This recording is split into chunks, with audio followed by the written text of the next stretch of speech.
discussing about how global perspectives in cultural heritage preservation. So, before we start the event, let me share to you our flow of the activity today. The first one will be activity introduction. I will explain to you about background of our activity, and then I will introduce to our experts. And then the second one will be opening remark by representative from Simultad. And then the third one is the main agenda, which is expert presentation. We will divide it into two sessions, presentation session 1 followed by Q&A session 1 and presentation session 2 followed by Q&A session 2. And today we have five experts that will be joining us, and the last one we have group photo and closing. So let me introduce our event background. The activity purpose. The series is designed to foster academic exchange between education experts from ASEAN and China by providing a shared platform for interdisciplinary and cross-cultural dialogue. While our future outlook is the international expert sharing series will be held every month. Each session centered around a unique theme. Topics will cover diverse areas such as education, business, engineering, and beyond, offering participants a rich and engaging experience across disciplines. And today we have experts from these following institutes. The first one is Nuvong University, Laos, Angkor University, Cambodia, De La Salle University, the Philippines, and Universitas Negeri Surabaya from Indonesia. So it'll be very.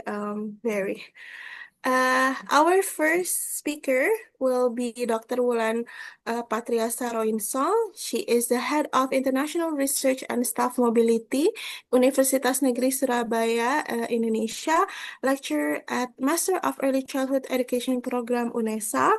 And she has also published over 60 peer-reviewed journal articles and conference papers, and authored several textbooks and books demonstrating broad academic influence. While her research fields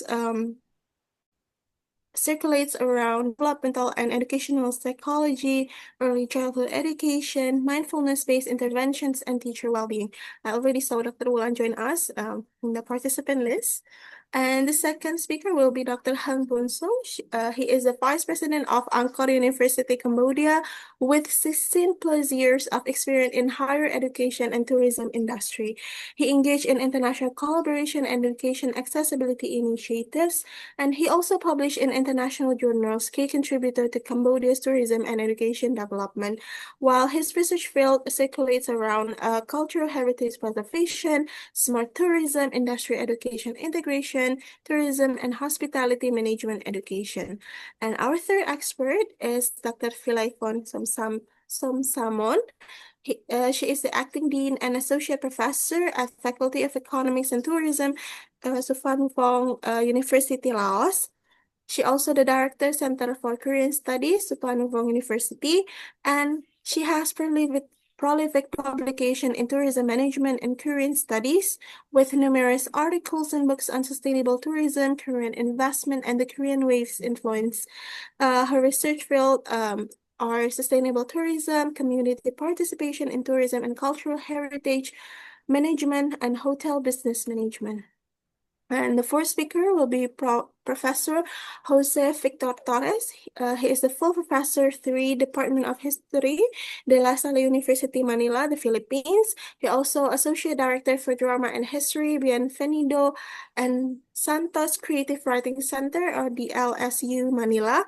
And he authoritative scholar in modern Philippine history and cultural heritage, received numerous awards. While his research field are Philippine history, cultural heritage, journalism history, Philippine colonial and modern history. And our last speaker will be Assistant Professor Samon Singchan. She is the Deputy Head of Tourism and Hotel Management Department at Suphanuvong University, Laos, with nearly 20 years of teaching and research experience and actively involved in community service and capacity building. Her research focusing on border development and special economic zones. Also, she do research in sustainable cultural tourism and community livelihoods, local product development, and tourist souvenir branding, border development. So, we have seen that we have five awesome experts that will share the presentation today. I know we can learn so much from them. But before we start our session, we will have opening remark from CMU-TED representative. It will be delivered by Mr. Tim Forn, the head of Research and Development Division of Southeast ASEAN Ministers of Education Organization Regional Center for Technical Education Development, or CMU-TED. So for Mr. Tim Forn, CMU-TED representative, the time and screen is yours.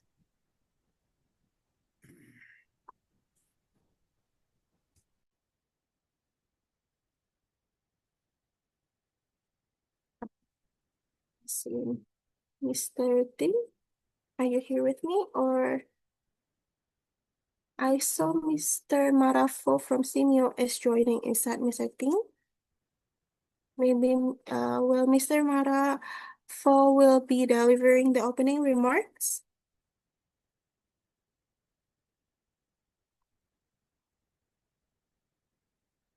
Hello, Mr. Mara.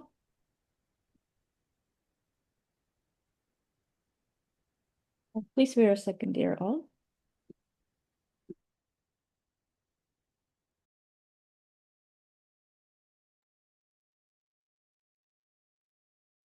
Please wait for a second. We try to reach out for our CMU-TED representative.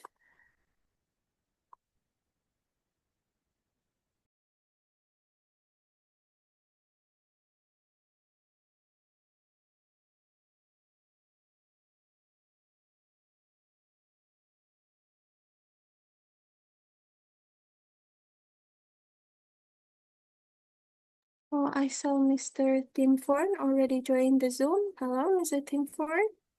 Okay, sorry for being late to join the Zoom meeting because of the internet connection. So I would like to request to kindly turn up the camera.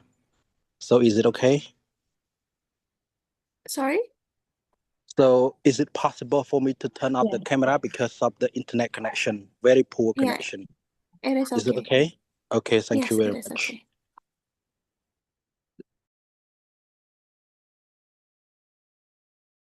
So, Mr. Tim Ford, I have already introduced you to our participants. Now you can do the opening remarks. Time and screen is yours. Okay, thank you very much, Miss MC, for introducing me for this very important ceremony. So, first of all, I would like to say good afternoon to everybody, to this guest participant. So, my name is Wontam, a head of research and development division of CMO-TED Cambodia. So today I'm very delighted to extend my warm welcome to all of you joining us today for the 10 International Expert Sharing event. We have an exciting program ahead focused on the critical and timely topic global perspective in cultural heritage preservation. Over the next few days, we will have the privilege hearing from senior expert and scholar from top university and institution across Asia and around the world. This event is designed to be vibrant platform for sharing expertise, discussing cutting-edge research trend, and exploring practical innovation in the field of cultural heritage, with a focusing on empowering and facilitating cross-cultural engagement.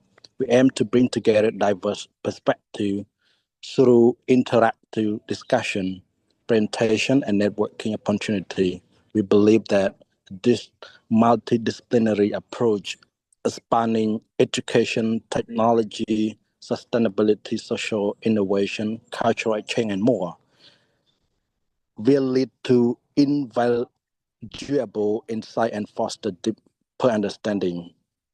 So, yeah, thank you very much for being part of the significant gathering. And now I would like to announce for the opening ceremony from now on. Thank you very much. you very much, Mr. Timfern. That means a lot for us. And by that, he already opened our session today, our meeting. So I will proceed to the next agenda, which is the main agenda, the expert presentation session. So as I've told you before that we will divide the presentation session into two. The first session will be started by Dr. Wulan Patria Saroinsam from Universitas Negeri Surabaya, Indonesia, and then followed by Dr. Hang Bun-sung from Angkor University, Cambodia, and the last one will be Dr. Phulaifon for Somsamon from Supanuwang University, Laos. The first speaker, Dr. Wulan Patria Saroinsam, is the head of International Research and Staff Mobility from Universitas Negeri Surabaya, Indonesia. She will be discussing about culture as diplomacy, Indonesia's East Java model for global partnership in heritage and education sustainability. Dr. Wulan, can you hear me? Yes, clearly. Okay. Okay, you can do screen sharing now and start your presentation. And I would like to remind you that you will have 15 minutes maximum for the presentation. Thank you. All right, thank you very much, Miss Rifda, for the opportunity. So let me share my screen.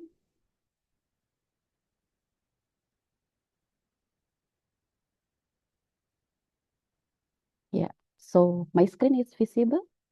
Yes, it is visible. All right. So first of all, I would like to say thank you very much for Go Study and also CMO TED for having me and invite our Universitas Negeri Surabaya to have a kind of a sharing about the expertise in terms of the culture and the diplomacy. Actually, UNESA and CMIOTED, we have been long time become a partner and probably for several years we couldn't have any activity, and we are so glad because today we could extend again our activity with the CMIOTED. Thank you very much. Yeah, so ladies and gentlemen, today we're gonna talk and discuss about the culture as a diplomacy because UNESA apart from East Java. So I would like to share about Indonesia's East Java model for the global partnership and education sustainability.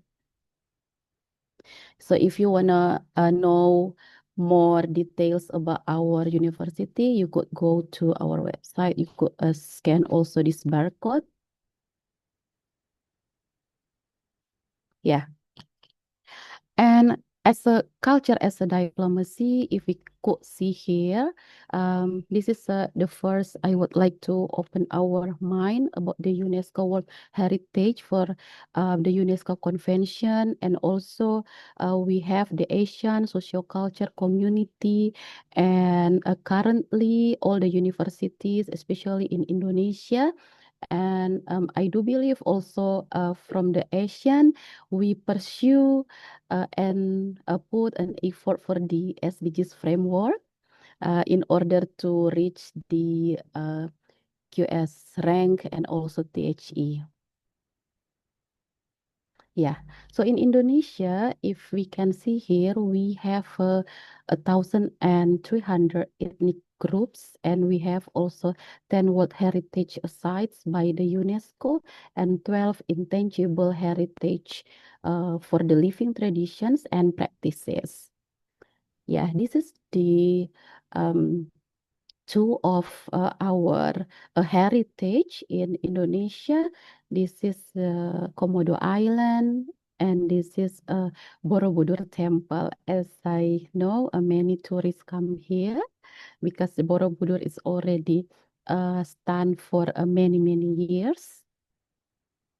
Yeah, and as a heritage through education in Indonesia, we um, build and combine the heritage with the curriculum in educations, such as, for example, the Borobudur and Prambanan Education Corridor. This is the ancient temples to transform into the living classroom for the cultural learning. So Also with the batik and wayang, we put also in Merdeka curriculum. And this is as a traditional arts to integrate it into the national education framework, as well as the traditional games for moral intelligence like dakon or kelereng and etc.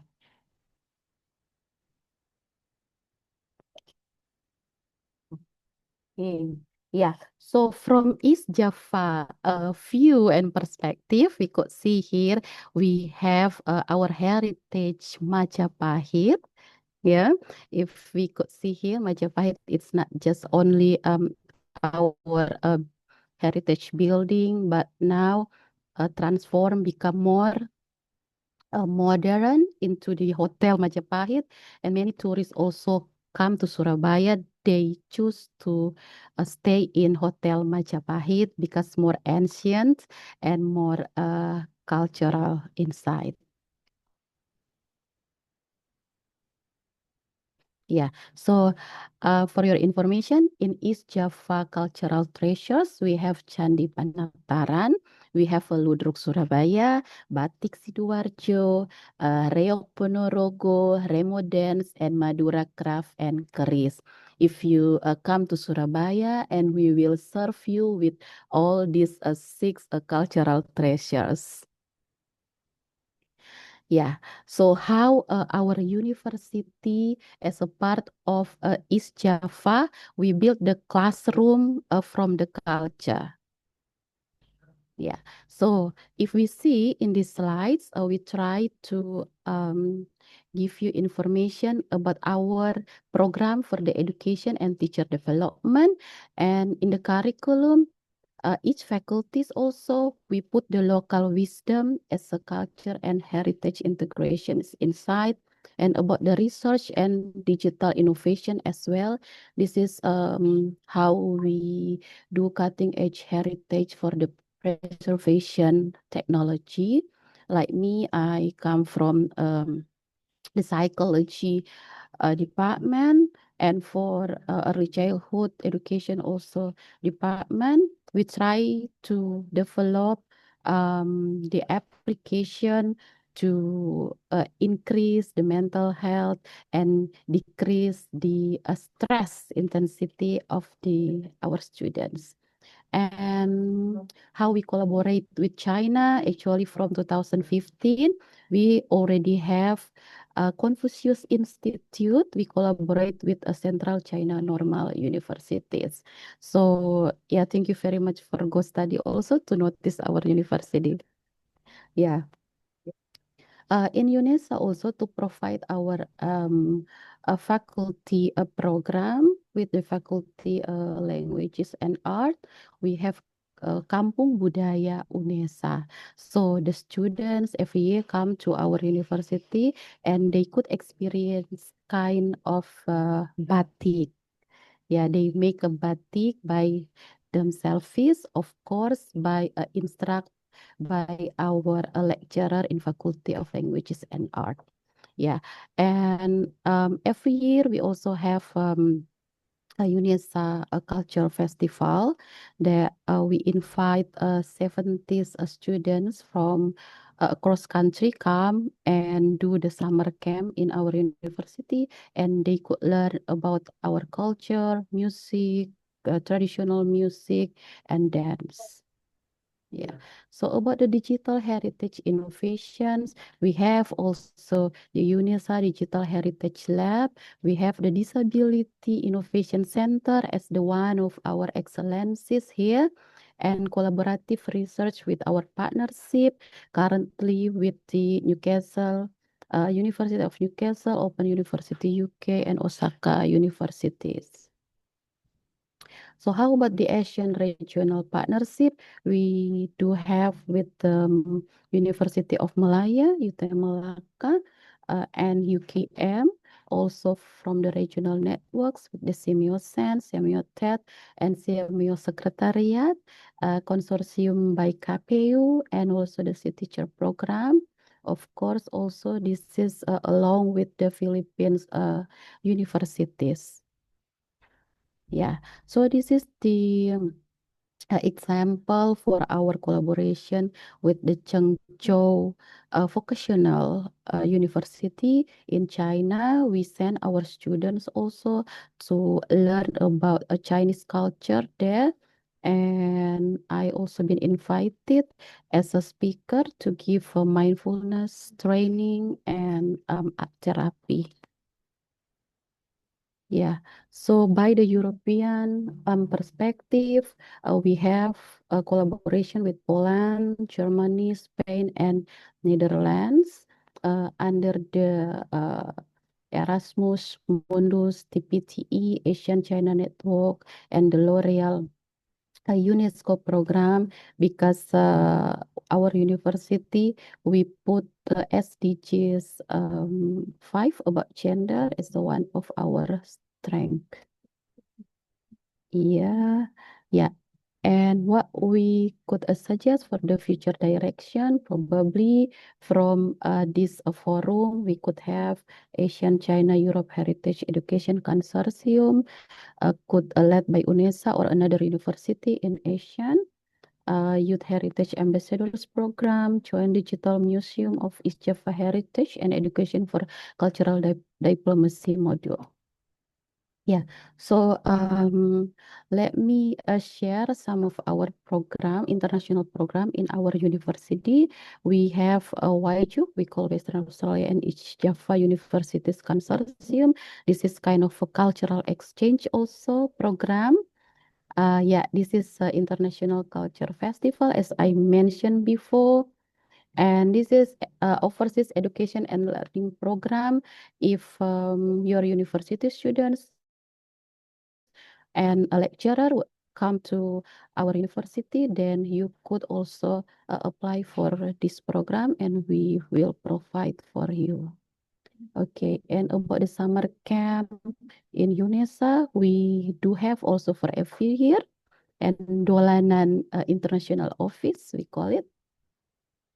And every year we send also our students to go abroad in terms of internship, of cultural exchange, or they can do a one semester sit-in in each university. So we could do these collaborations as well with our students and your students. Yeah, so yeah, this is kind of a credit transfer as well. Our students could get a transfer from your university and vice versa.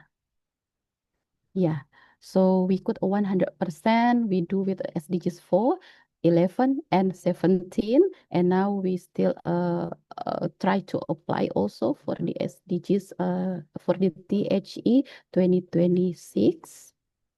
So if you want to visit our SDG Center website, you could scan this barcode and go to the sdgcenter.unesa.ac.id.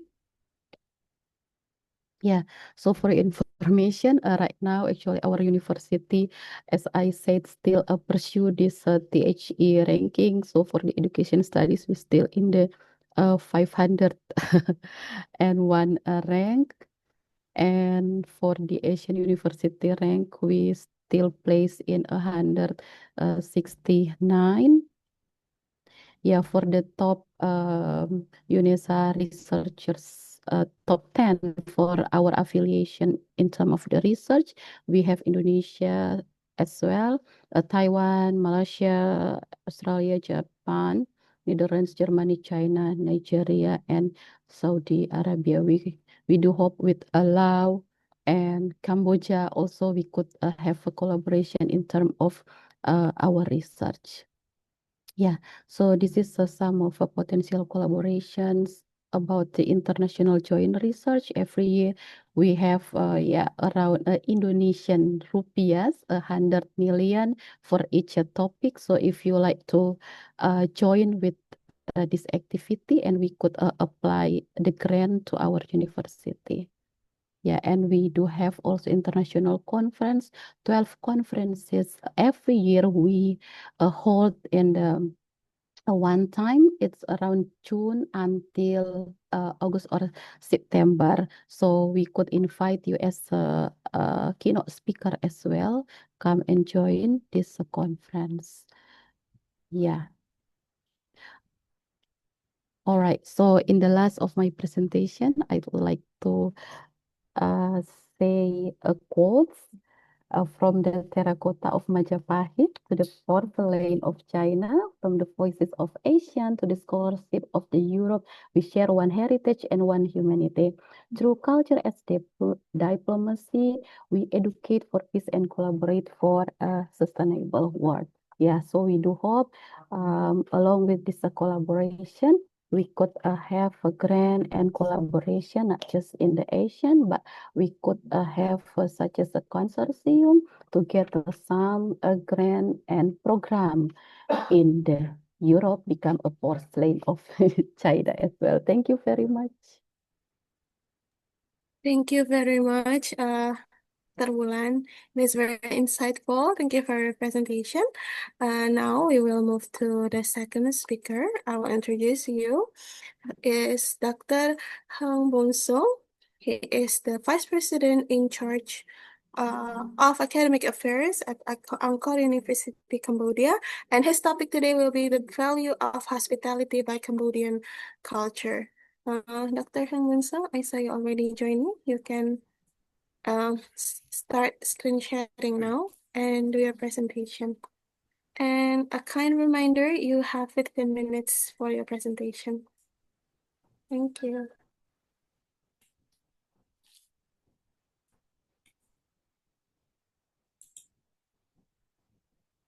Okay, thank you so much. Can you share you see my screen? Yes, I can see it.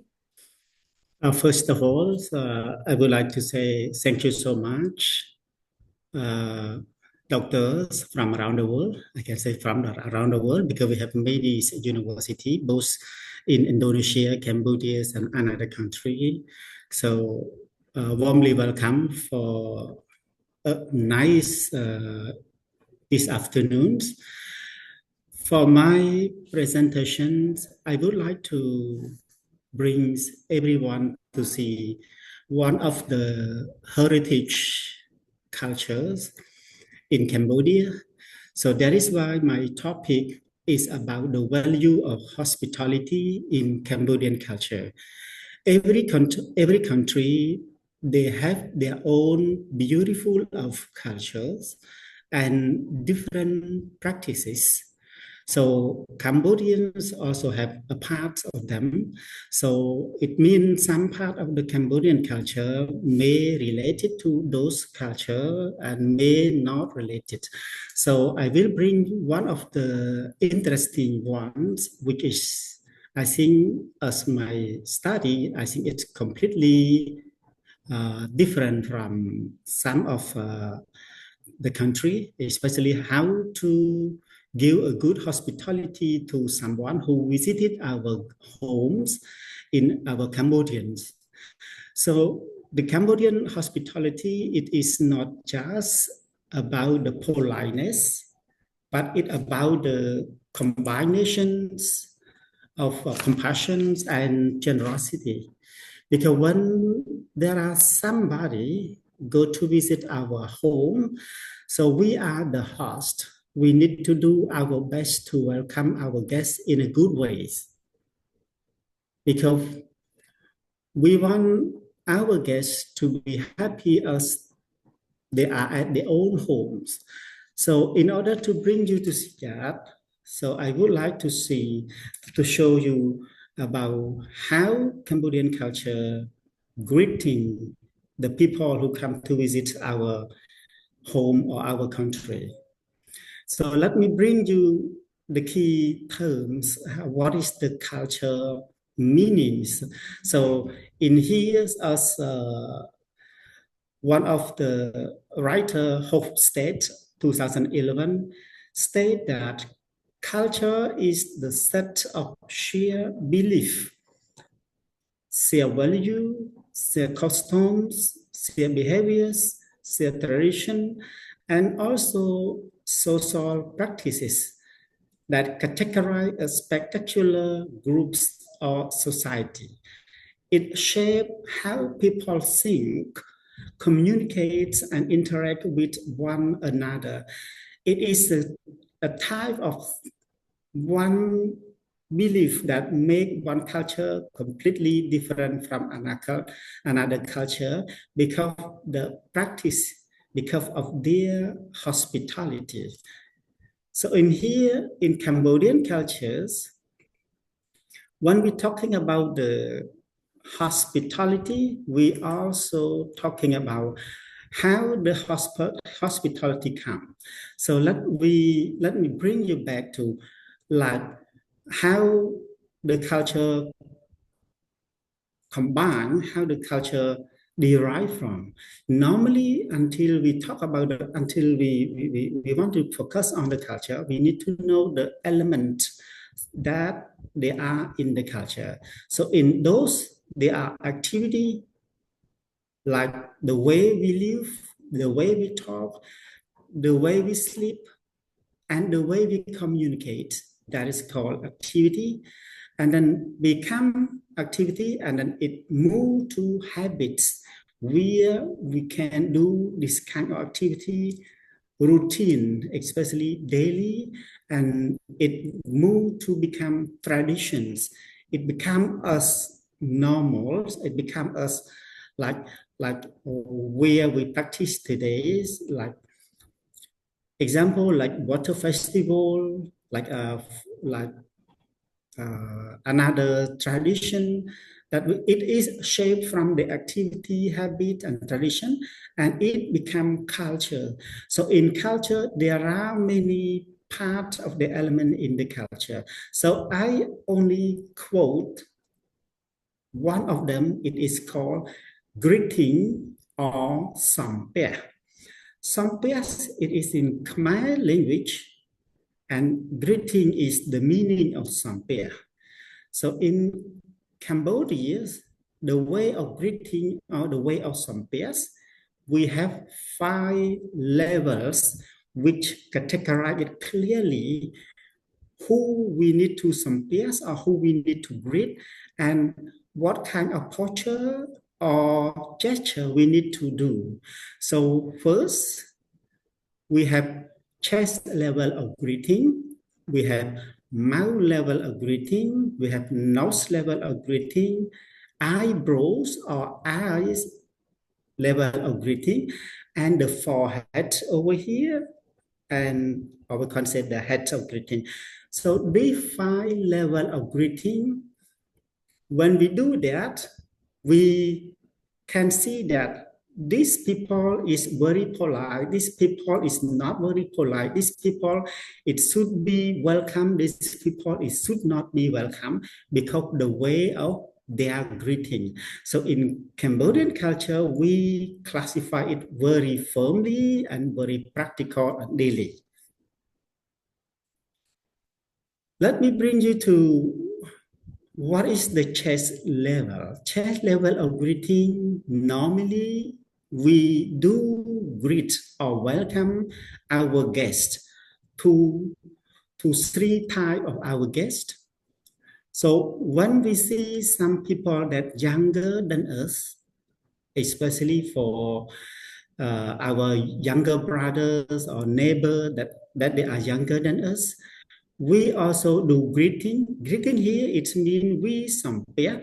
It means we put our hand together like this at our chest levels. One is we greet to the younger people. Second one, we greet to the peer or friend of us. So when we meet them, we also do like this. I think that maybe Indonesian, maybe Lao also do like this, the same like us. And then when we see a group of people that it is hard for us to recognize which one is younger, which one is the same age, which one is elder than us. So we regard them as the chest level as well. When we respect the chest level, it means we refer to the 4 main meanings. So in Cambodia, especially in Siem Reap province, there are many temples, but one of those temples, it is called Bayon Temple. Bayon Temple, it is the temple that have 4 faces. Like you see on the slide, the 4 faces is here. We call Bayon Temple. And there are many big faces. That big faces refer to 4 meanings. So face number 1, it is refer to metta. It is a kind of Pali language. Metta refer to loving kindness. So when we greet to someone, we need to greet them with loving kindness. We need to pay our own loyalty to the way we greet to the people. So that is why we call metta. Second one is karuna. It's a kind of compassion. When we need to greet somebody, besides love, we need to make them sure that they feel like their home. When they see us, they feel us like, he is my brother, he is my sister. We are the host. We need to make sure that the visitor or the guest that come to our house, they feel like their own home, their own house. So we need to karuna. And number 3, we need to do like mudita. Mudita refers to sympathetic choice. We make them very happy and we offer them. Example, when the guests come to visit our home, we offer them water, we offer them fruits, and we give a good hospitality for them to make them feel very comfortable and feel like their homes. So this is kind of made mudita. And the last one, it refers to opeka. Opeka here, it means we never discriminate between the rich guest, the poor guest, the white guest, the black guest, and the Muslim, the Christian, the Buddhism. We never discriminate this kind of thing. So we make sure that those kind of people, when they come to visit our house, we need to treat them fairly, equally. So that is why it is called equanimity. It means we do something the same from the first guest until the last guest. We treat them the same. So this is the way that when the guests come to visit our home and when the foreigner come to visit Cambodia, when they know this way of greeting and they can do something that not required to do the exact way, but the similar way, so they will get the same treatment. They will get very good hospitality from our own cultures. Number 2, we refer to mouse level. Let me bring you a little bit that mouse level is here. We welcome or we give a good hospitality to the elder brothers. You know, the level 1 refer to chest. We greet to 4 type of or 3 type of people. But when we do to mouse level here, we respect to the elderly. Elderly here, it can be our elder brothers or sisters. It can be our nephews that elder than us, or we can be another people. So why we do like this? When we greet those people at mouth level here refer to another meaning. It refer to the people who give us the advice. Mostly they speak, mostly they talk to us when the younger people have done many things wrong. So the elderly people advise them by speaking mostly. So that is why the mouse, it refers to elderly people. And what about the younger people? the ears, it refers to younger people.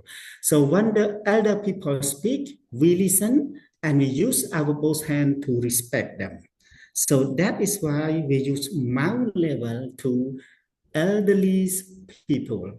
It's very meaningful. When we meet somebody that elder than us, we always respect them at mouth level and we bow our head a little bit. And when we meet our friend, we just only say good morning and good afternoon, just like this at chest level. So this is the way that we practice every day in our Cambodian cultures. Move to level 3. 3 we refer to nose level. Nose level is very complicated a little bit. In Cambodian cultures, we have 2 types of parents. Number 1 of parents, it refers to biological parents, mean the people who give us the birth. So we call them biological parents. Second one, we refer to early teachers that have given us the advice, education. We regard them as the second parents. So when we meet those kind of people, we always increase our fingers to nose level like this, and we respect to our parents. Let's think back a little bit. When we are born, if our parents, they don't like us to be alive, they just close the mouth like this. So that time, it means we move back. Maybe we pass away from that time. So that is why parents give us the first breath. So we respect them. They are the first person, the first peers of person that give us a life by taking breaths. And the teachers, we refer them to people who give us the official knowledge. When we're talking about knowledge, we can get from anywhere.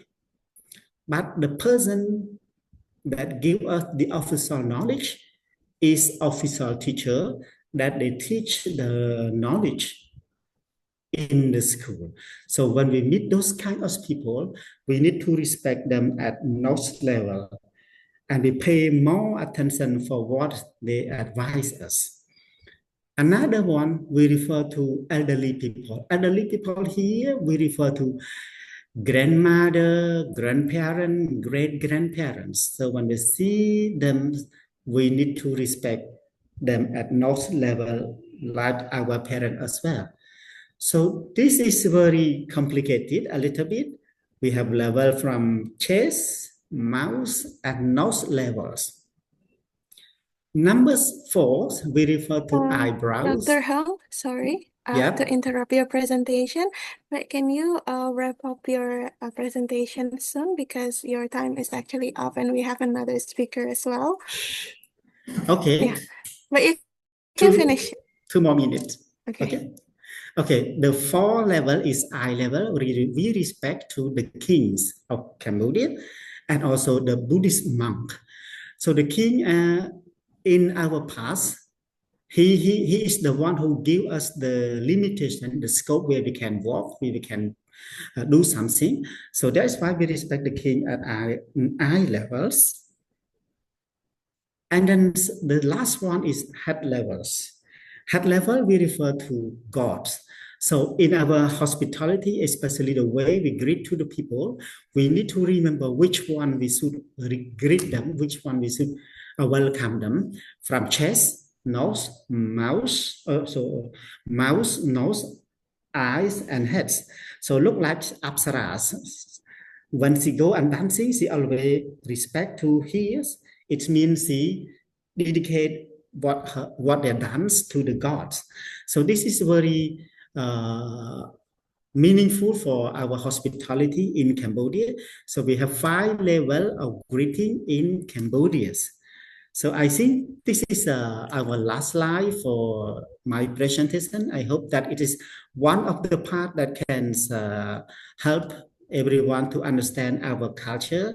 This is a kind of sharing culture. And thank you so much for alert me. So I would like to finish my presentation for this slide. Thank you. Thank you so much, Dr. He, for your presentation. It's actually, I just know by now that there are 5 way of official greeting in Cambodia. It's very insightful. Thank you so much. I will proceed into the Thank next you. session. Okay, I will proceed into the next session. Wait. So our third speaker will be Dr. Philaifon Somsamon. She's the acting dean of Faculty of Economics and Tourism at Suparnupong University, Laos. And her topic today will be sustainable tourism in the World Heritage Town of Luang Prabang, Lao PDR. Dr. Philaifon, time and screen is yours. And I want to kindly remind you, you have 15 minutes to do your presentation. Thank you. Hello, everyone. Can you hear me? Yes. Oh, yes, we are hearing you well. Okay. I will show my screen on computer, but I will use my voice on my phone. Do you see my screen? Now, yes. Yes.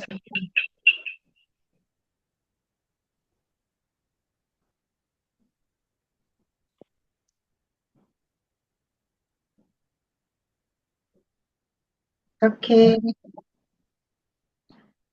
Okay, one second. Sorry. I feel that the sound is not quite good. Are you okay with my voice? Sorry? Hello? Do you hear my voice clearly? Yes, Yes, we now are very clear. Okay, thank you. Yes. Good afternoon, everyone. My name is Philaifon from Suparnupong University. Today is the good opportunity that I would like to share with you about the sustainable tourism in the World Heritage, especially in Luang Prabang city or Luang Prabang town in Lao PDR. Actually, this is one part of my one part of my research, and this is the Sustainable Development Goal (SDG). As you know, everyone, I think this is the global goal that we have to list that 17 goal in the world for SDG. And in Laos also we have SDG are the goal endorsed by the United Nations to be complemented in 2013, balancing social and environment objective with economic development is a challenge for less developed countries. To achieve the success depend on the effective multi-level governance, local involvement, and stakeholder engagement. And also Luang Prabang World Heritage Site is also important example of this issue. Okay, now I would like briefly about that Luang Prabang province. Luang Prabang actually is the mountain located in northern part of Laos. We have land area around 20 and 9 kilometers square. We have 12 districts, and population is now is around 630,000 people, and only with that Luang Prabang city is around 76,000 people. And actually in Laos we have many ethnic groups. Totally in the whole country is around 50 ethnic groups, but only in Luang Prabang we have 12 ethnic groups live together. And main occupation of the people is agriculture, 70%. And we have business of tourism around 30%. So that's why that Luang Prabang governor, we choose that tourism is the first priority of socio-economic development of the province. For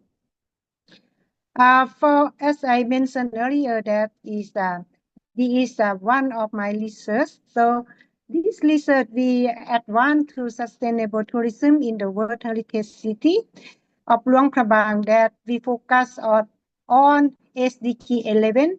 That means it's concerning sustainable city and community.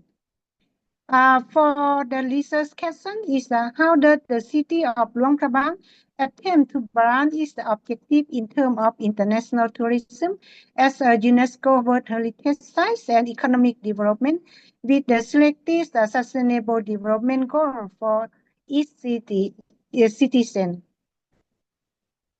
These are some of the literature reviews. We have that ASEAN and SDG level. I don't detailed. I will skip this, okay? And also for the literature review, we also existing the academic literature. For that methodology is this is the a comprehensive literature review of the correlation between the tourism and sustainable development goal, with a particular emphasis on UNESCO World Heritage Sites. And we also analyze some documents from that government, and we also interview and in the people and high-ranking people, something like that. And for the scope, these are some conceptual framework of the research. As I mentioned earlier, my objective is a sustainable city and community. So that's why to complete this, to reach the goal, we have to complete three kinds of goals, like a social goal, economic goal, and environmental goals. For the social goal is I focus on gender equality, and second is quality of education. For that economic goal is decent work and economic growth. That means SDG 8. For the social goal is SDG 5 and 4. And the third goal is environmental goal is clean water and sanitation, like SDG 6. And also the last one is life below the water, like SDG 14. Why I choose this one? Because Luang Prabang, as you see this picture, Luang Prabang is like a peninsula that is along with that Mekong River and Khan River. So these two kinds of river is very important for the people who live in this area. So that's why we have to care about the environmental of two rivers here. For the results is we can see that for the economic growth, actually this some data is very out of date, because this is my dissertation before COVID-19, so I not yet to update about the data, but I would like to show with you that the GDP growth rate is around 8.3%. And if you see here, for the GDP growth rate, you can see is the number one is for industry, you see, and the second is for service, and third is for agriculture. But I already mentioned you earlier that the main occupation of the people who live in Luang Prabang is agriculture. That means many people, their job is for agriculture, but the income is not too much if compared with industry and service. This is some GDP per capita. In 2019 is around 178 US dollar per person and per month. And this is that the labor age from 15 to 16 years. Totally, this is the official, is around 130,000 people who can have the job. That means they can work. So around 30% of population. And you see here, among that is 71% is their occupation is based on the agriculture, and second the service, and third in industry. So why industry here? There not many job for industry, but that GDP, that economic growth is the industry is if you come back from here is more than other. That mean is Laos is we are that still the people is still based on agriculture, but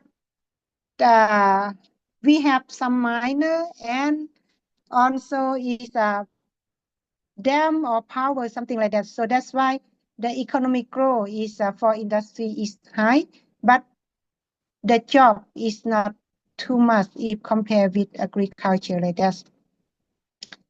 And also is they can create job around 2,000 jobs units. Among that is woman is cover 50%. That means is gender equality is very fair, I think, like that. For that education, if you can see this number of kindergarten is around 228, and primary school like that, and number of the student. You can see a number of the student in kindergarten and primary school. The number is quite high, and then in middle school, high school, and then the number is reduced. Why? Because during this, some of the students they drop because of the economic situation. I think some the students they drop to help their parents for cultivate, or some students they drop for to find a job, something like that. So they don't want to continue to study more. So that's why. And then in the university, the number is getting higher like that. Okay. And for the clean water and sanitation, here in Laos, we separate drinking water and water supplies. In Luang Prabang, we have the people population can consume the water supply is only around 25%. Only the cities they can consume that water supply. That means in rural area they still use that the natural water. For the drinking water, there are 20 factory drinking water, and the people around 89% they can consume for drinking water.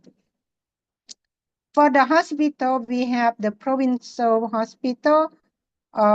We have one army hospital and district hospital, something like that. We also have the healthcare clinic and pharmacy. But more important that is some rural area, they don't have that toilets. That means they still use like a natural toilets. So this is still poor, and also some school also only 68 or 69% they have school toilets. And for the light below the water, this also Luang Prabang as well as in Laos, we does not have the waste recycling system and does not have the waste separation system in the city. So no dynamic and sewerage control system. That's why is actually in that previously there are some projects that handle his type of problem, but after the project was completed, the system of management was stopped. So That means for that environmental is not yet about this. Yes. Here is some picture of this is the Trust Idol. This is that the group of that from hotel, tourist agency, and some business related tourism. They make a group to make the people make that environment of Luang Prabang for environmental, like they collect the paper or something like that to clean that Luang Prabang. And also we have like a Pantamit company to separate that garbage, but still not really good, but it's okay like that. Yes.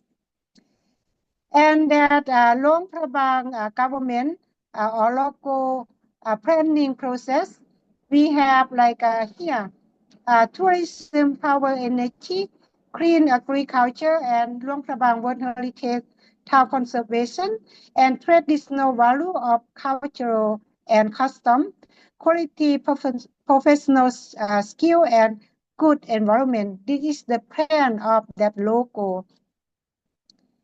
And here is I will show you some picture. This the left side is the before, and the right side is the down. That means is a public area. Here is the school, and they prep to make more convenient for the student, and electricity in town also, and they put in the ground like that. And for the pet walk also, they develop like you see like this, airports and water supplies. Okay, for that balance and meet the need of citizens for the SDG and desires of the visitor and tourists of Luang Prabang, the local citizen that the government also have some priority job for that local people, like for example, guest house, travel agency, retail store, or business or something like that.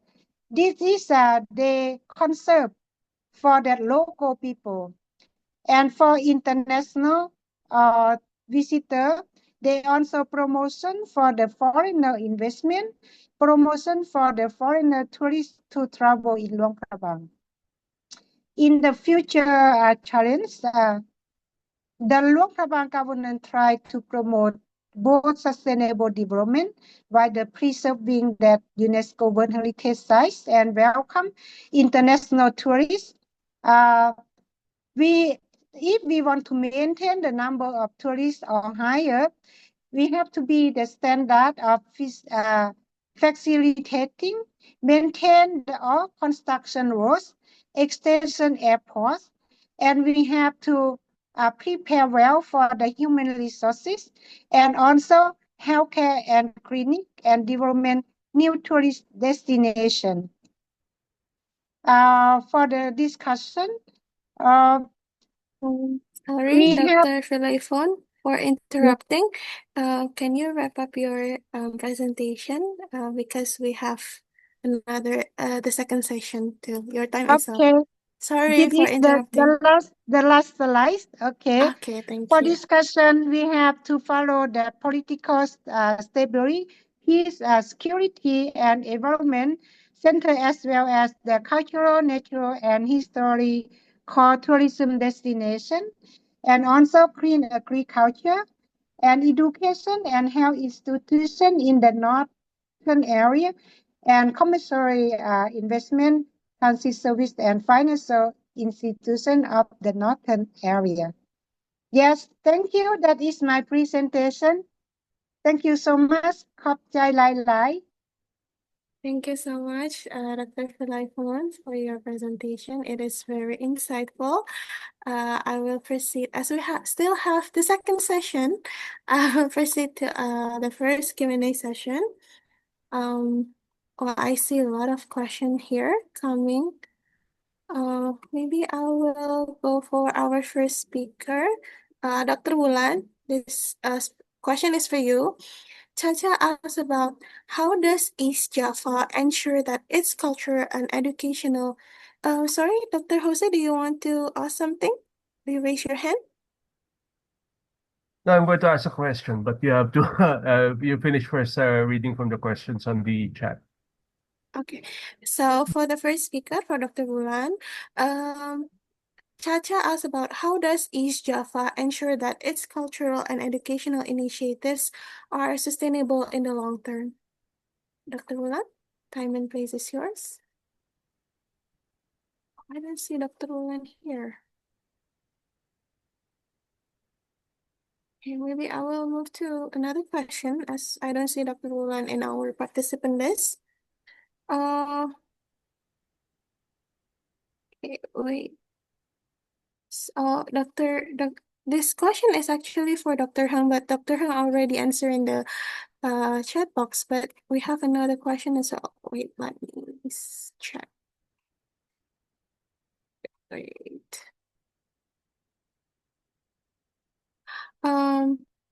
This questions for Dr. Hung. In what ways do traditional art, crafts, and performance in Cambodia remain relevant in the modern era? What do you think? And how the young generation could help do the cultural preservation nowadays, Dr. Hang? Thank you so much for the questioners. Yes, talking about how to help our generation to comprehend or understand about our own culture, it's a bit challenging. Not only Cambodian cultures, mostly it almost every countries. The young generation, they seem like they don't really want to follow our traditional way. They want to get very modern and very fast, like nowadays. So in order to help them to maintain our own cultures, so we have many stakeholders to to promote, to help them. So our first stakeholder, we need to make sure that our communities understand well about the meaning, about the importance of our own culture, especially from the parents. So the parents of the young generation, they must make sure that they understand the importance of their own cultures. Example for Cambodian culture, every families in the community, they need to make sure that they need to train or help the children to go and join many traditional festival in their own community. And the second community, I refer to the authority in the community. The authority in the community, they need to promote or open or announce the specific ways for celebrate or make the traditional performance happen in the community, to show that one community have their own traditions.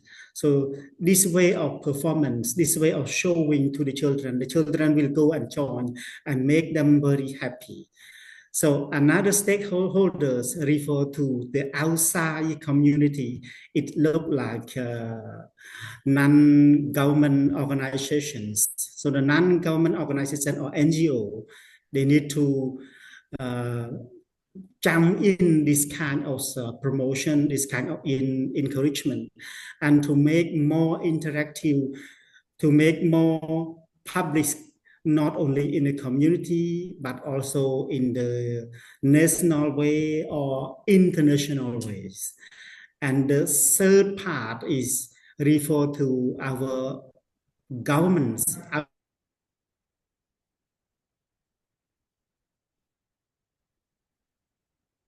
Well, sorry, Dr. Hang. I think his connection is kind of poor. Let's wait for him.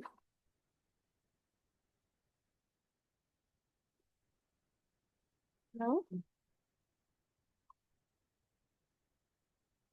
Wait, he's not reacting. seems to have some internet problem, so I think you can move to the next question. Oh, okay. Okay, so the next question will be for Dr. Flaivon. It's a very interesting question. So this person, Tandi, asked about what are the current efforts being implemented in improving the quality of education, especially when you mention students are dropping out of school to help their parents. Okay, thank you very much. It's a very important. I think this is also very popular question in my country as well. As I mentioned, that after COVID-19, since before COVID-19, is that the student is reduced and they drop out the school because of that. Many reasons. The first reason is the economic situation, and also the birth rate also reduced, something like that. And also university or education is not really interesting. But however, in our university, we also try very much to make how to promote for the student to study or something like that. In our university, especially in that Faculty of Economic and Tourism, we also the program we call Learn and Earn program for the student. That means is some student is their their family economic is not quite good, so they can study and they also work together. So that's why now we implement that. For example, we in the low season, the student study, and the high season, they go back to that society and they can work to learn to earn some money, and then low season they come back to the school and study. This is one program, and also we can see that it's very interesting for the student. And also we promote for the young people to understand that if you want to get the job, to get the more or high income, you have to prepare yourself well. That means you have to get the good knowledge or education. If you go to work without any knowledge, so you will get very low income. So that's why you have to come to that school to study, and you have to prepare yourself first, and you can go to work like that. So nowadays, this year in my university is the number of students, if compared with last year, is a little bit increased. Yeah, that is my Okay. answer. Thank you. Yes. Okay, thank you so much, Dr. Flaivon. So, there already a strategy to tackle that issue, right? Okay. Okay, I see Dr. Hong Bong Song already joined again. Doctor, do you want to add any answers before? Yeah, thank No? you so much. You hear me? Yes. Okay, so in order to help our young generation to maintain our cultures, so we need to concern about the three stakeholders. That is the three main stakeholders. Number one is community itself. Need to promote, need to celebrate their traditional oftenly in their community in order to help our young generation to understand and to participate in the cultural practices. Number two is NGO. We can say NGO because NGO have a lot of fund from outside Cambodia or outside the country. So NGO they are the one who bring our culture to the world. And then number three is government. Government need to set up the firmly and practically policies to help and to maintain the culture itself in the country.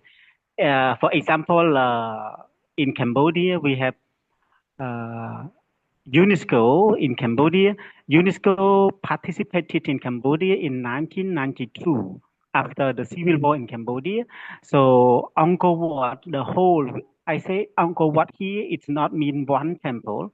It mean over 300 temples that we call Angkor Wat complex. So Angkor Wat complex was registered by UNESCO in UNESCO in 1992. So the whole complex, including the an ancient building, the history, the culture next to the temple, were protected by the UNESCO. So it is very protective and very strictly. So that is why Angkor Wat can stand until nowadays because of we got a big fund from the UNESCO and then also from the government. So that is why we can keep it.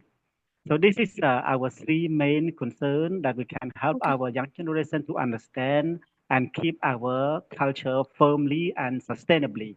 Thank you. Okay, understood. So the collaboration between all stakeholders need to do here.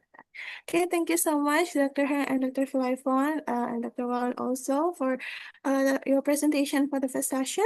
Now we will move to the second session. Our presentation will be from Dr. Jose Victor Torres from De La Salle University, the Philippines, and will be ended by Ms. Samon Sengchan from Suparnabhumi University. So, Dr. Jose Victor Torres, he is a full professor of Department of History at De La Salle University, Philippines. His topic today will be historical walled city of Intramuros in Manila. Dr. Jose, time and screen is yours. I would like to remind you, you have 15 minutes for presentation. Thank you very much. I'll share my screen now.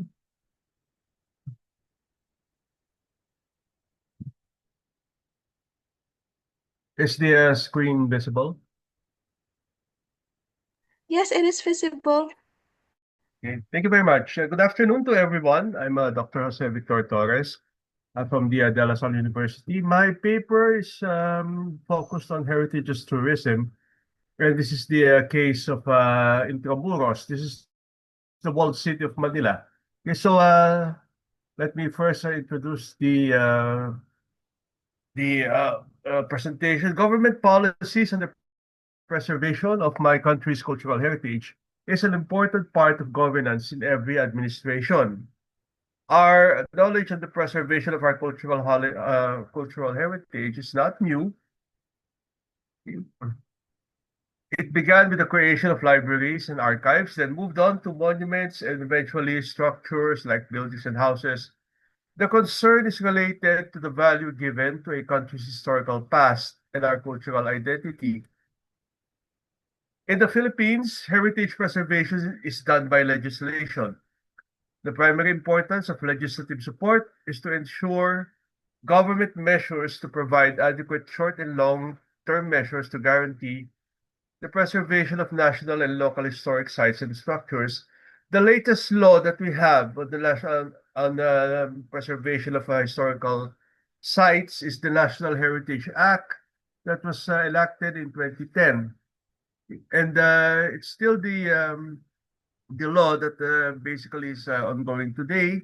The rules and regulations of that is related to the law has only been enacted, I think, around 5 years ago, okay? Or more. And it's still being followed today. Okay? It's still being followed legally today. But practice is a very different thing on than just the application of the law. Okay? Now, the case of Intramuros. Intramuros was the capital city of Manila. You can see the information on the slide here. This was Manila during the Spanish period. When you say Intramuros, this was Manila. The 64-hectare area beside the Pasig River, this is the main river in Manila, was also the center of the Spanish Empire. It was the center of the political, economic, the religious, educational, and socio-cultural life of the Spanish colony. Major government offices were found here. Military and medical establishments were found here. The schools, the main schools were founded here. And of course, the headquarters of the religious orders were located here. Okay, so as you all know, the Philippines is a Catholic country, and several religious orders came here to spread the Catholic faith. The walls were designed similarly to a military fort, complete with fortifications consisting of bastions, ravelins, and redoubts, and of course gates that provides access to the city. It had a 32 streets designed in a checkerboard pattern called a quadricula in Spanish, which still exists today. It took the Spaniards 250 years to construct, to repair, and of course to do some renovations on the wall. This is a map of Intramuros in the late 18th century. So you can see here the checkerboard pattern. You can see here, of course, the fortifications. The Pasig River is the one on the right side. Okay. But Intramuros changed from the capital of an empire to a city district when American colonial officials extended the boundaries of Manila beyond the walls in 1901. So the Spaniards were defeated and they eventually left the Philippines. The Americans came in and they had this big concept of a capital city. So what they did was to extend Intramuros beyond the walls. The size of the capital city of Manila is the same size that you see today. For them, Intramuros was medieval because it was by the time the Americans came, the walls were like 300 years old. And they demolished the walls, but were stopped by concerned citizens when they recognized that the structure was part of the country's heritage. The modernization of Manila happened beyond Intramuros. So all the government offices, all the schools, all the hospitals, the orphanages, everything that used to be located inside Intramuros decided to move out. Okay, some of the residents also moved out. Okay, so what used to be the outer districts, okay, which were like forests and rice fields before, were eventually transformed into residential areas. Intramuros was dismissed as an old enclave that only came alive during religious fiestas and school occasions. The city retained its old features as the city modernized until World War II and the Japanese occupation. It was during the Battle of Manila in 1945 that Intramuros was unfortunately destroyed. So the restoration that happened after World War II was sporadic. Okay, so laws were passed, the government passed some laws, but these were all temporary. Private companies tried to contribute to the restoration, but it was only in 1966, during the term of President Ferdinand Marcos, the father of the present one, that real efforts were made with the committee that's called the Intramuros Restoration Committee. They were the ones who handled the restoration of the gates and parts of the fortifications and parts of the walls. So they actually used government funds and private donations. Unfortunately, the Intramuros Restoration Committee was abolished. Okay. The Intramuros was abolished in 1972 when the national government was reorganized, after the declaration of martial law by President Marcos.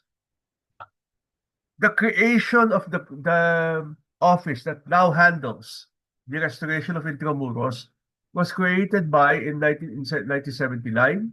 Okay?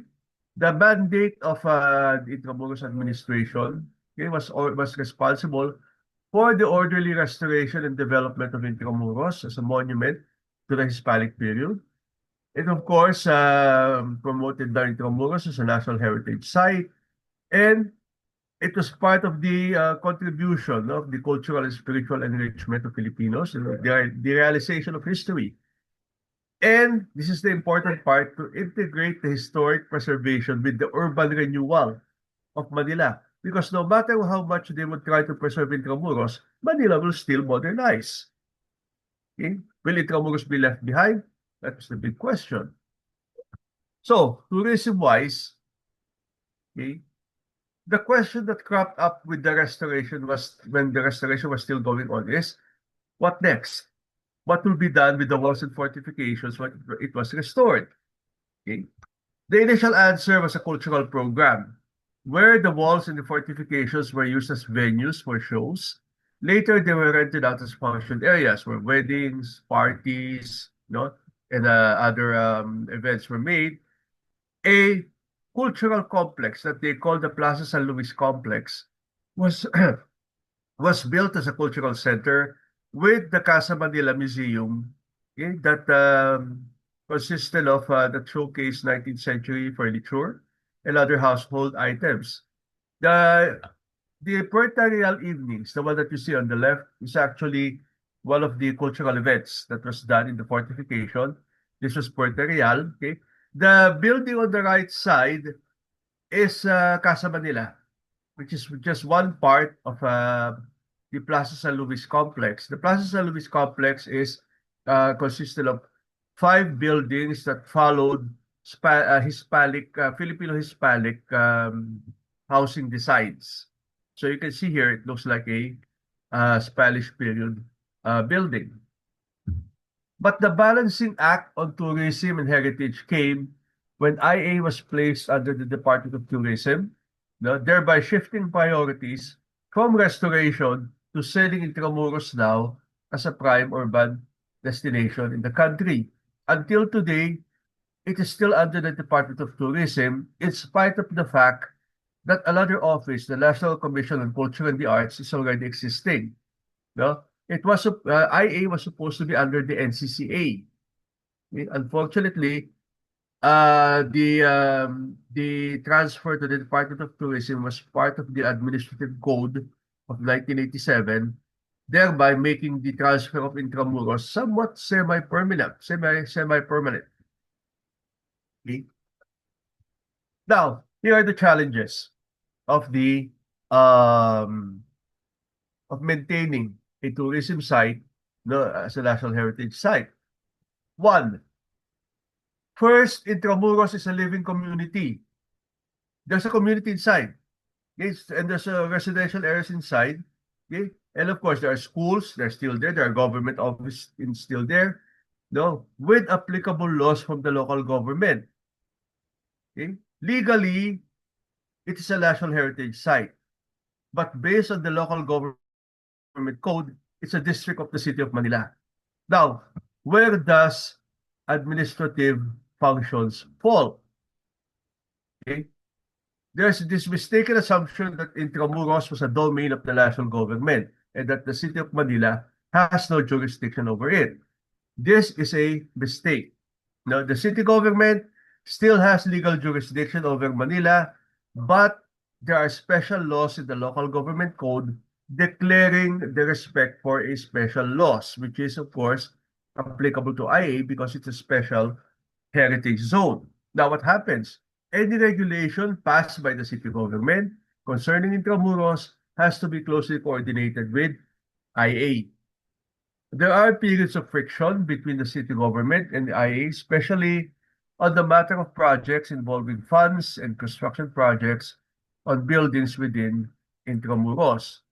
Second, the management of a heritage zone involves special rules like what IA had. One such rule is the emphasis that structures, especially office and school buildings that are to be constructed or renovated, should follow a Filipino-Hispanic design that has to be approved by IA.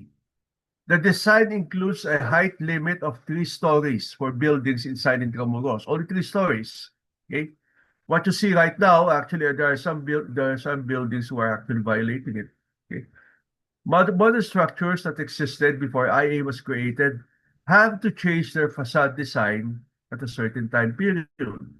The height limit rule has consistently put many private building owners at loggerheads with IA. And lastly, selling Intramuros as a tourist destination has been quite successful, with tourism growth going up during the tourist season. Right now, it's quite high, except of course, whenever it's the rainy season today, in the Philippines. So the rains are hindering a lot of tourism plans, for the tour guides and the other tourism communities. Amenities are existing. Restaurant, cafes, and other eateries cater to visitors, but strict rules on construction designs are still placed. They still have to follow designs of Phil-Hispanic design. Okay? For example, the soaring high big yellow M of a McDonald's outlet was not allowed. And designs for the eateries still follow the Filipino-Hispanic design. The solution for that they did for McDonald's was to just place the big M on the facade of the building.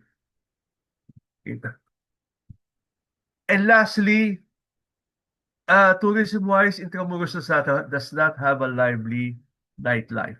It's not the center of nightlife, no, in tourism, because it is virtually a resident community. No? Seldom can one walk the streets unless there's a night tour or a cultural program that can entertain visitors. The nightlife is quiet.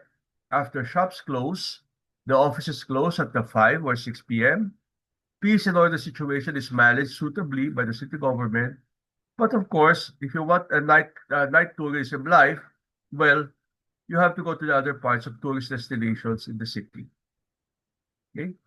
Intramuros today, well, it's still a prime urban destination, no, in the area. The tour guiding has always been good with certain agendas that they include certain programs. Like after touring Intramuros, you can go to the Chinese district in Bilondo, which is on the other side of the river. You can, of course, walk to Ermita and Malate. These two were the rich districts before. Okay, before they were eventually became bars and restaurants. Okay. The same problem of modernization still exists until today. Okay. You cannot still put up a 5-story building. Everything is still limited to 3 stories. You still have to follow a Philippine Hispanic design. Okay. Some matters of heritage are still in conflict. Okay. One of the problems that we have when I was still working with the Intramuros administration was we cannot have Intramuros declared a World Heritage Site. That was always a problem because it's a city in the middle of a modern, it's a walled city in the middle of a modern city. And it's so hard to maintain a certain standard to have it declared as a World Heritage Site. The churches, yes, it's so easy. San Agustin Church, the Church of St. Augustine, has already been declared as one of the heritage sites. But the walls and fortifications itself, there's some problems with regards to having it fit into the category for World Heritage Site because some of the walls are actually just restored. They're not the actual walls itself. Lastly, there is a healthy relationship with the city government of Manila, but in the recent weeks, there is another problem that is going to be cropped up because the golf course, which used to be the Intramuros Moat area during the Spanish period, the city of Manila wants to convert it into a forest park. And that is quite a problem because the golf course is under the jurisdiction of the Department of Tourism. Okay? And of course, managed by and of course, with the help of Intramuros. And the problem so far that we have with regards to a forest park is that such a park has to be maintained and has to be controlled in a certain way because one of the big problems that can be foreseen is if you put a tree beside the wall, the tree roots is liable to damage the wall. Okay? So that is an assessment today. No? Everything is still normal. It is still a good tourism area. Okay? It is still very active in education. But then again, of course, as the city continues to modernize, it has to be done in parallel with heritage restoration. Thank you very much, and I'm ready for your questions. Thank you so much, Dr. Jose. It's a very insightful presentation. And me, myself, I'm actually interested to visit Intramuros if I ever go to Philippines. Okay. We will continue to the last speaker. I would like to call our last speaker, Dr. Miss Suksamoning Sung Chan. She is the Deputy Head of Tourism and Hotel Management Department at Suphanobuang University, Laos. Today, she will be discussing about cultural heritage preservation in Laos PDR. Ms. Samone, are you here? The time in screen is yours, and I would like to remind you, you have 15 minutes maximum for presentation. Thank you.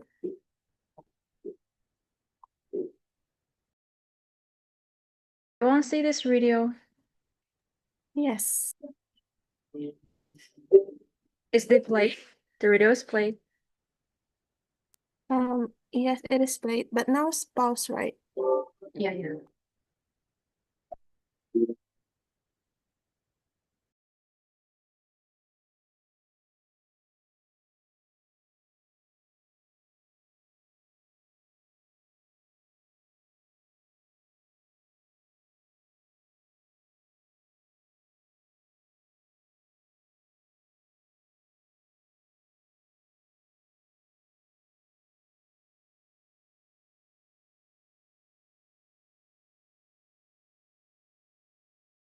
Miss, I cannot hear the sound.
Okay, thank you so much, Miss Nana. Thank you so much, Miss Nana.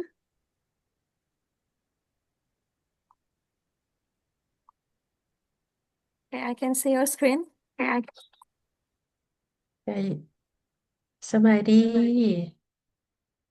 again in หลวงพระบาง Sorry, yeah.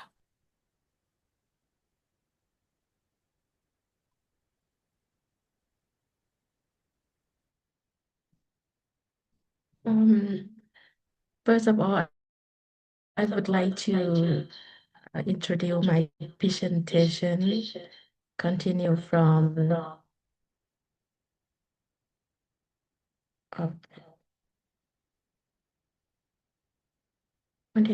Dr. Vilaypon presentation. I would like to show about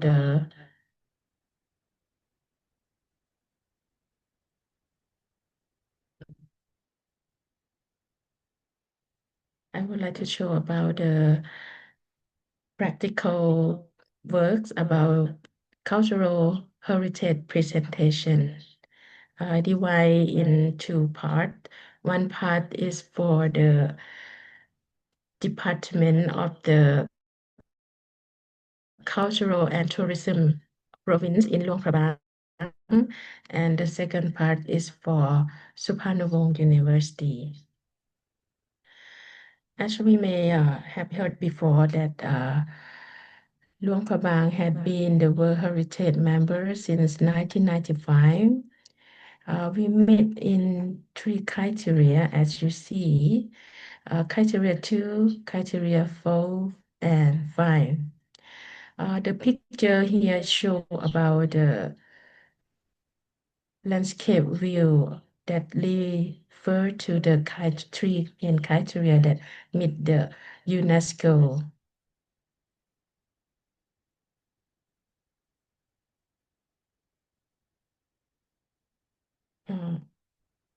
Okay.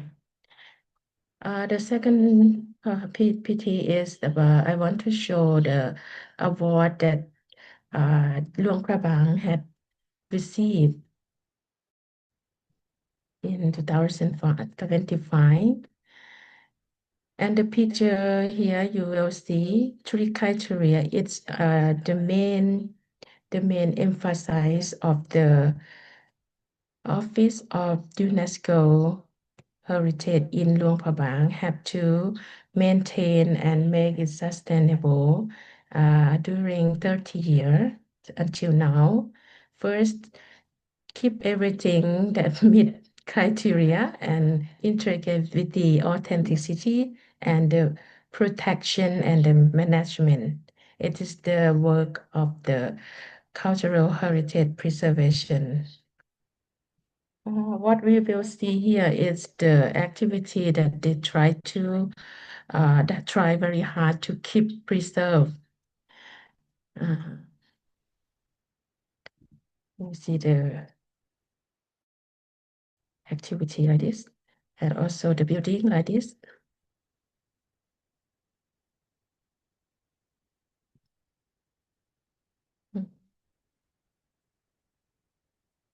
It is the main activity of the Department of Cultural and Tourism in Luang Prabang. What they did, what they have done. And also,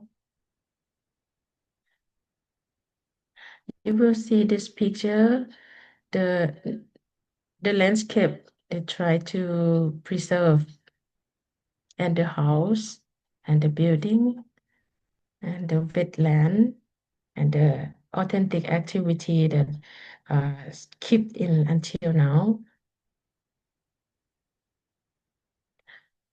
And for the Sukarnowong University, especially for the Department of Tourism and Hotel Management, we always enhance young students to raise their awareness in cultural preservation. Could you turn the video to?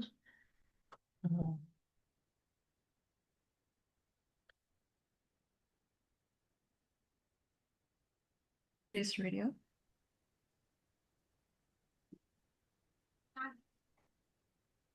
If you see this video, This is a very short video. Okay.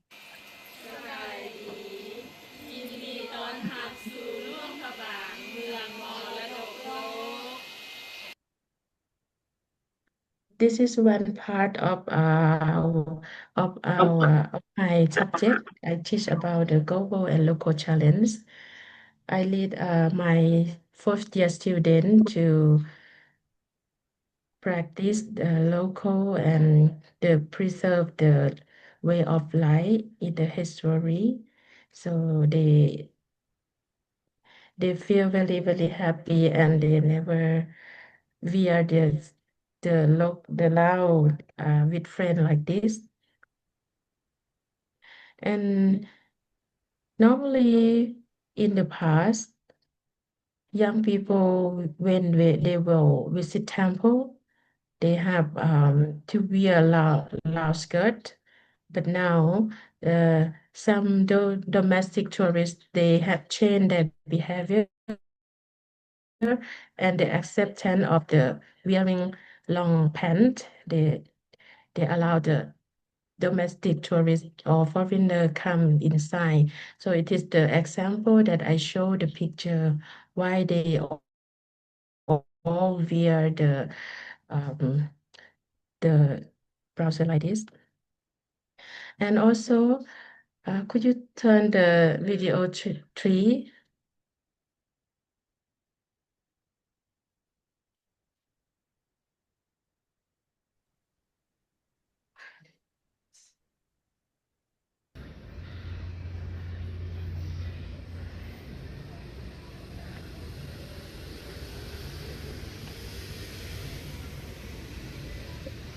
This is the landscape view of Mekong River that most of the tourists they like to travel along the Mekong River to see the sunset. And I lead the student to touch this scene and to see the change on the atmosphere and the climate of the travel in around Mekong River.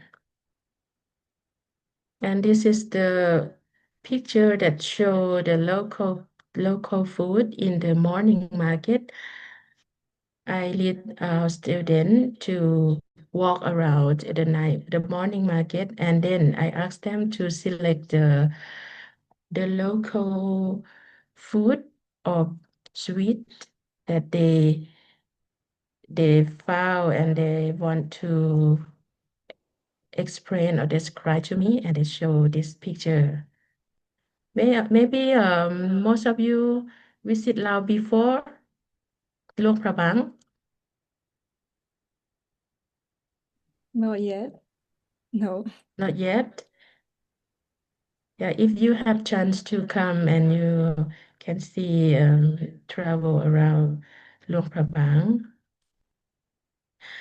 And also Suparnawong University, they also preserve the local practice in cultural dancing performance for the student and the boat racing festival like this. It is one way of preserving the local culture. We have contests, and you will see Dr. Vilaypon is here. And the other activity to preserve our cultural practice for the student. Our department also have exchange with international students from foreign country, and we have sent our students to be buddy. Many programs we have done, and this is one of those programs. And we open floor for the student to share and discuss with the foreigner about English practice. And they also visit the World Heritage Office. You will see the yellow color building. And here is the visitor student exchange. They come and listen the presentation from the uh, Department of Cultural and Tourism. And they also practice the local alms giving that you will see in the internet or some picture. And the Wat Siang Thong, they also visit Wat Siang Thong. And after preservation, we also have tourism research service. Some of our students and our teachers have doing research in tourism sites. For example, Guangxi Waterfall, and the food, local food. It is the local food that most of the foreigner and domestic, when they come, they would like to try or they must try. You will see the first picture here. It is the sauces, very famous, and papaya salad, and lam, kai pian, we call Mekong River wheat, and also the purple sticky rice. And here also jiao bong, the small one. And here, not not very local, but more it is I call it is Asian and every people can access. Sinda or BBQ. Most of the foreigner domestic when they come they try. And lab, when we welcome the foreigner to our house, we always cook lab to them. We call lucky menu. And here also some of you may know about the khao soi. Khao soi you may have heard from Thailand. Thailand they also have khao soi, but different preparation. And noodle soup and pho, like this. And here is the survey for the domestic tourists, how they try satisfaction level for all input of the perception of the domestic and tourist toward local food in the World Heritage in Luang Prabang. It is 11 select menu that they mostly like. And another place that I would like to show about the tourism focus or center night market you may heard before. It is the survey from the previous research with the Department of Tourism, and you will see maybe mostly the products sold in the night market, mostly mixed product, clothing, shoulder bag, and you will see the picture. Here is the list.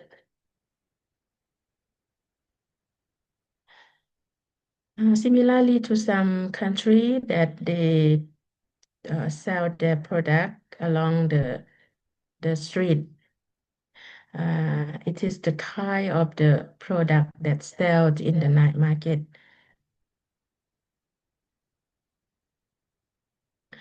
And here, this one, I just picked some challenge, especially for the production or producer in handicraft product.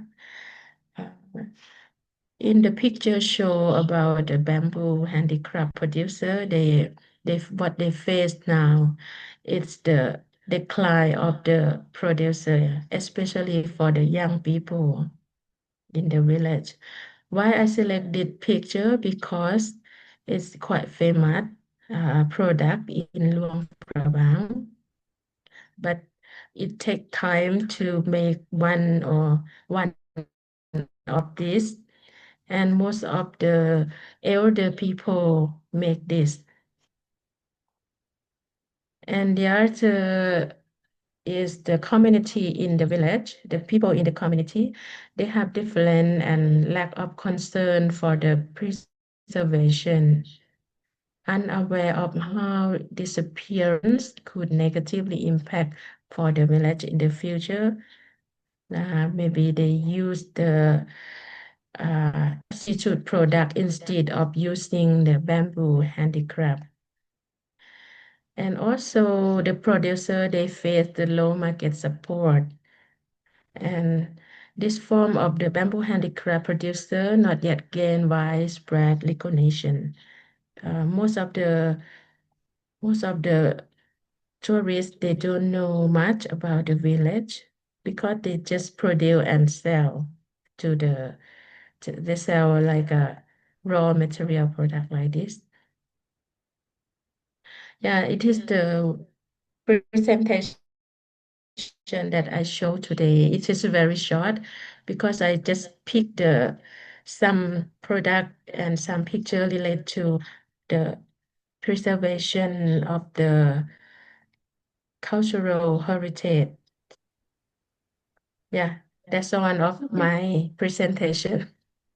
That is very insightful. Thank you so much, Ms. Suksamone.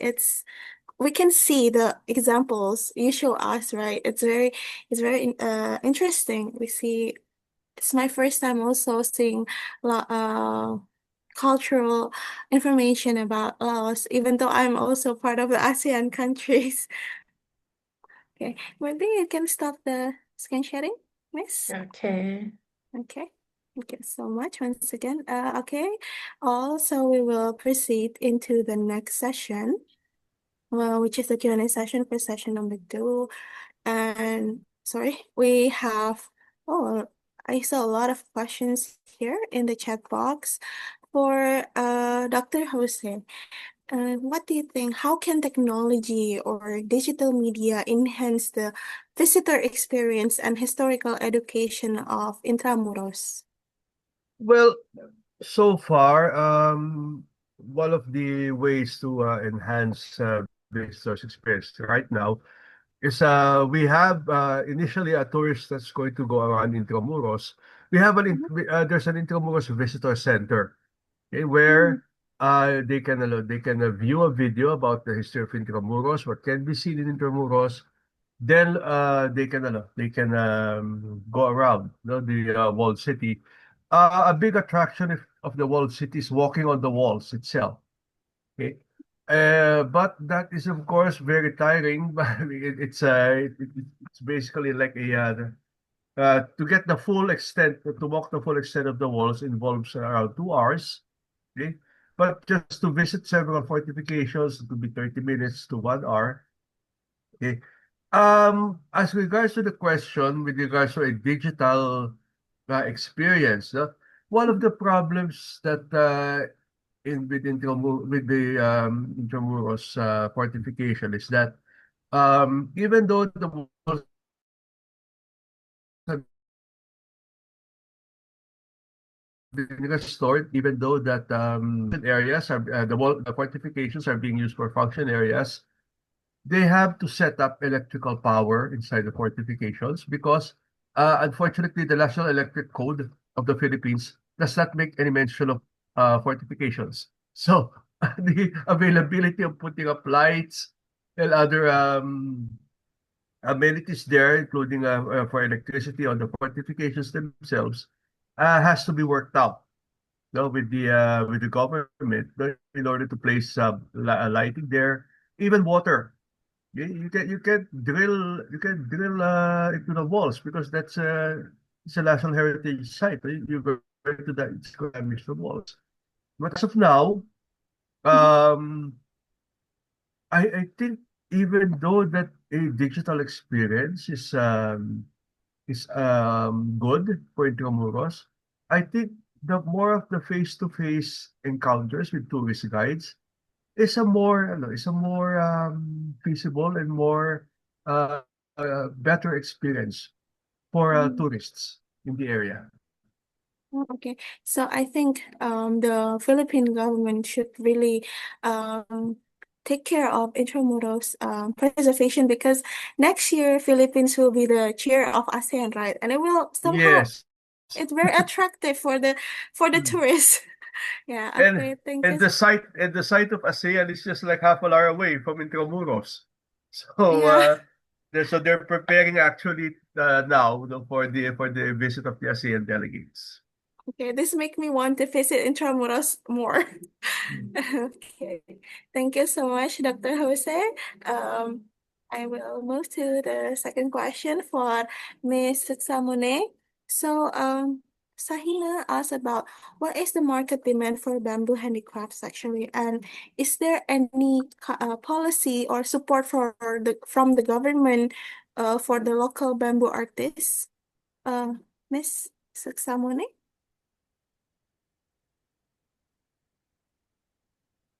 Well, I would like to call Ms. Suksamone to answer the question.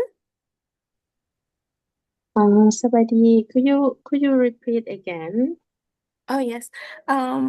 This person asked about what are the market demands for the bamboo product in Laos, and also is there any support from the government for the local bamboo artists?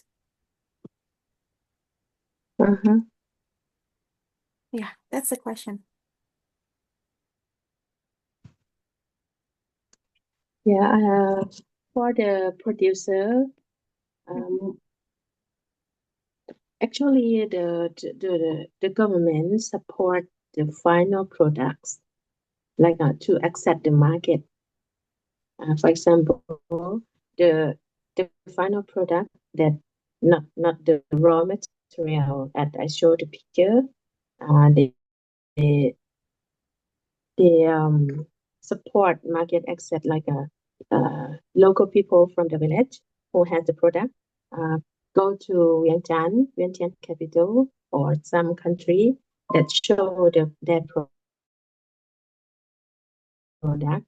It is the marketing, but for the producer in the village, they don't accept much support because most of the producer were now they getting old, and for the children as young also not very much interesting in being the handicraft producer. They like to do other work, but if they feel the work not very good, they come back home and do it with their parents. So for the support now, just they find some the public sector find some like some customer bring to them, but for the training, the lack of training and lack of how to acknowledge them, how to make marketing by their own. They just know how to make one product. They cannot extend the variety of the product now. I think they need very much support from the public sector, and also they want to learn to make a variety of product. But when they try, they found that it takes time, and it's not their skill. They don't have many creative mind to make a new product, so they familiar with doing the same thing. I think if they get new another support, I hope they can accept many support from the public. But in actual normally public sector support already, but not very much for the producer because Okay, so they're getting on.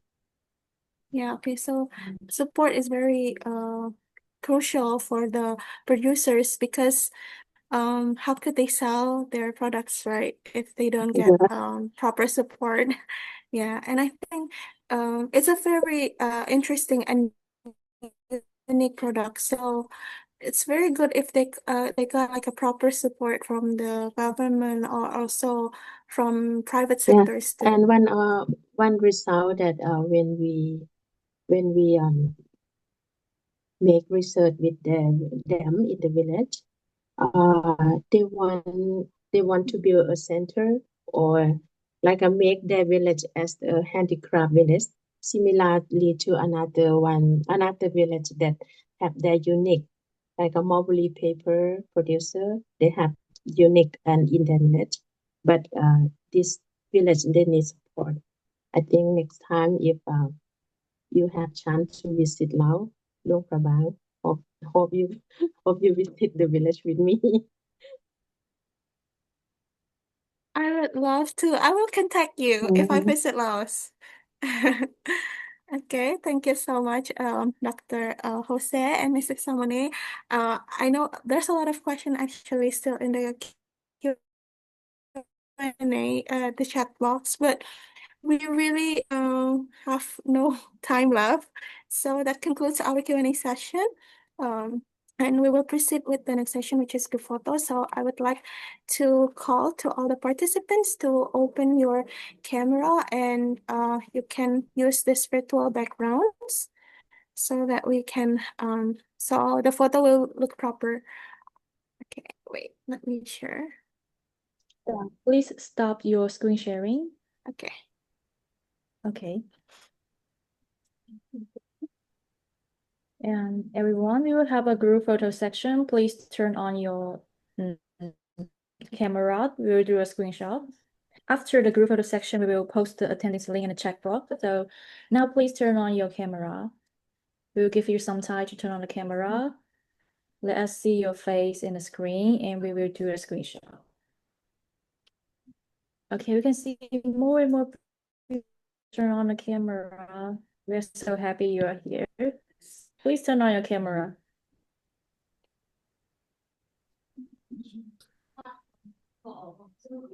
Okay, I think now we can do our screen shots part. Okay, I will. Oh, you can see more and more people turn on the camera. Okay, please turn on your camera.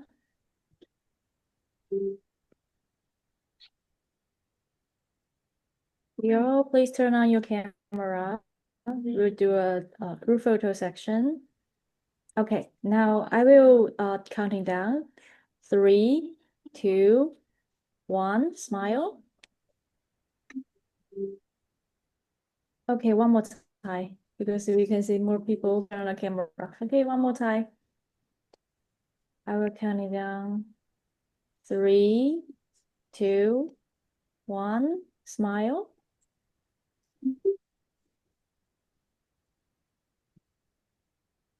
Okay, thank you so much. We have finished our group photo section. Okay, and next, Rifta, please continue your host. Okay, thank you so much, Ms. Luna, for assisting me. And I would like to say thank you for all the speakers that have participated today. Your presentation really gave a lot of new insight for me and for all the participants as well. And I would like to extend our sincere apologies from GoStudy from us to all the participants because we end our session today very late because we have 5 speakers, but I hope you all gain a new knowledge today. Thank you so much. Thank you so much, Mr. Samanet, and so much, Dr. Jose, Dr. Bunsul Hong, and Dr. Philaifon, and Dr. Wulan, who already left. Thank you so much. And you so much. my college already sent the Thank you. And my college already sent the attendance link for the participants to fill, and for the speakers, we will send a certificate to you as well. So again, thank you so much. Thank you. See you Bye-bye. on next Good night. webinar. Bye Bye-bye. bye. Thank you. Thank you so much. Bye-bye. You're very welcome.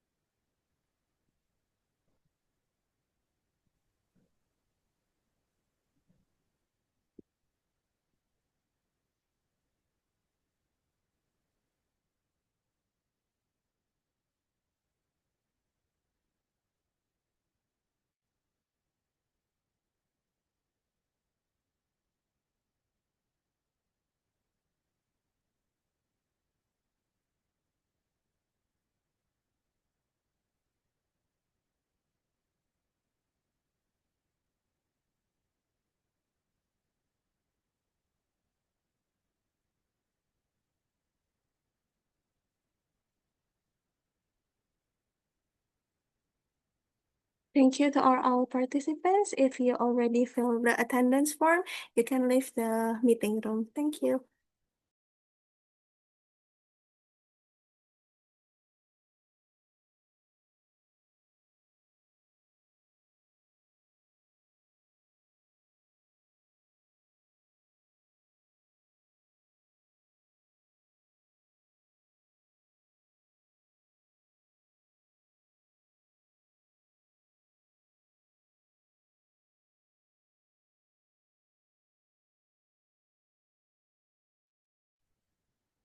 Yes, attendance link. I'm not receiving one.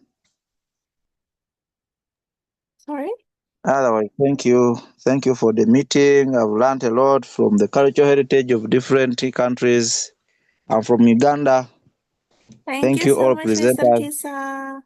Thank you for coming. Yes. Yeah, but the attendance link, I'm not seeing it. It's in the chat box. You can check. Okay.